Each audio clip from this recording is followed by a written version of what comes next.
नमस्कार दोस्तों, जय श्री राम। 74वीं वर्षगांठ स्वतंत्रता दिवस की जब पूरी देश मना रहा है तो शुभकामनाएं तो बनते हैं, लेकिन कुछ मूलभूत प्रश्न मैं आज आपसे पूछूंगा जिसका उत्तर आप मुझे कमेंट सेक्शन में दे सकते हैं अगर चाहें तो। और मैं चाहूंगा कि इस वीडियो से रिलेटेड ही कमेंट करें। सबसे पहले प्रधानमंत्री नरेंद्र मोदी जी के भाषण को थोड़ा हम समराइज करते हैं, उसके बाद बात करेंगे। प्रधानमंत्री मोदी जी ने आज लाल किले से जब भाषण दिया तो कहा आत्मनिर्भर भारत, और पूरी बातचीत इसी के इर्द गिर्द घूमी। हमने कितने पीपीई किट बनाए, वेंटिलेटर्स कितने बनाए, हमने टेस्टिंग में 300 से 4 लाख तक का सफर एक दिन में तय किया।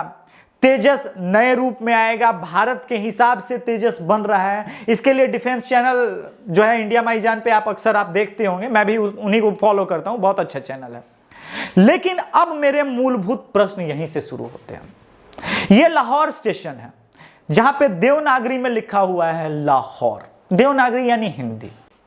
जब भारत देश में मुसलमानों का आक्रमण शुरू हुआ और एक के बाद एक कई आक्रमण हुए तो कुछ तो लूट के ले गए, कुछ मुसलमानों को यह देश बहुत भा गया। यहां पे जो नदियां थी, स्रोत थे, संसाधन थे, भारतीय कल्चर, जो रिचुअल्स थे, वो भाग गया। मैंने कहा लाहौर, तक्षशिला, जहां जिस सिंधु नदी के आसपास वेदों की ऋचाएं गूंजी, जिस सिंधु नदी पे सनातन संस्कृति फला फूला बढ़ा, आज उस लाहौर में सनातन धर्म का कुछ भी नहीं। इसीलिए यह मेरा मूलभूत प्रश्न कि भारत में आजादी के बाद हिंदुओं को क्या मिला, और 1947 के बाद पूर्वी पाकिस्तान, पश्चिमी पाकिस्तान में मुसलमानों को क्या मिला, और वहां रह रहे हिंदुओं को क्या मिला, और भारत के अंदर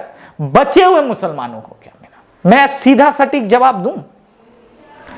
अगर आपको यह जवाब अच्छा लगे तो वीडियो लाइक कीजिएगा, शेयर कीजिएगा, सब्सक्राइब कीजिएगा। भारत के हिंदुओं को मिला पिछले 1000 सालों की गुलामी का आगे का हिस्सा, और मुसलमानों को मिला जो कि बाहर से आए, यहां के तथाकथित रूप से होके रह गए। मैंने क्यों कहा यहां के तथाकथित रूप से होके रह गए? सत्ता आई, जब उनके हाथ में सत्ता थी, उन्होंने येन केन प्रकारेण हर प्रकार से हजारों मंदिर तोड़ के सनातन धर्म की सभ्यता और संस्कृति को मिटाने का प्रयास किया। और जब 1947 में उन्हें लगा कि भारत आजाद होगा और मेजॉरिटी में चूंकि हिंदू हैं तो उनकी बनी बनाई सत्ता जो है वो खत्म हो जाएगी, तो उन्होंने भारत को 3 भाग में बंटवा दिया, पूर्वी पाकिस्तान, पश्चिमी पाकिस्तान और ये जो अब बचा हुआ आर्यावर्त।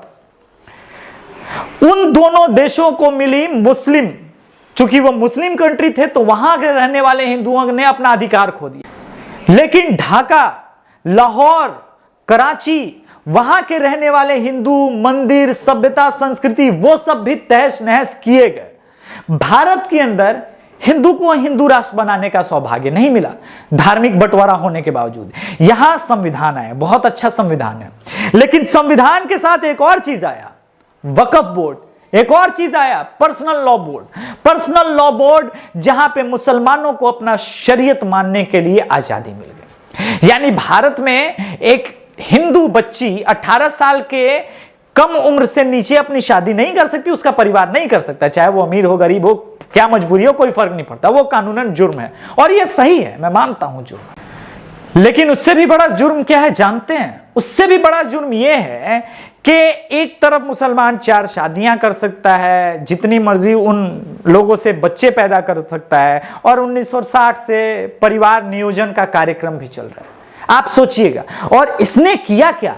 एक साथ जो है हिंदुओं और मुसलमानों के बीच में जो जनसंख्या का गैप है वो लगातार बढ़ता गया।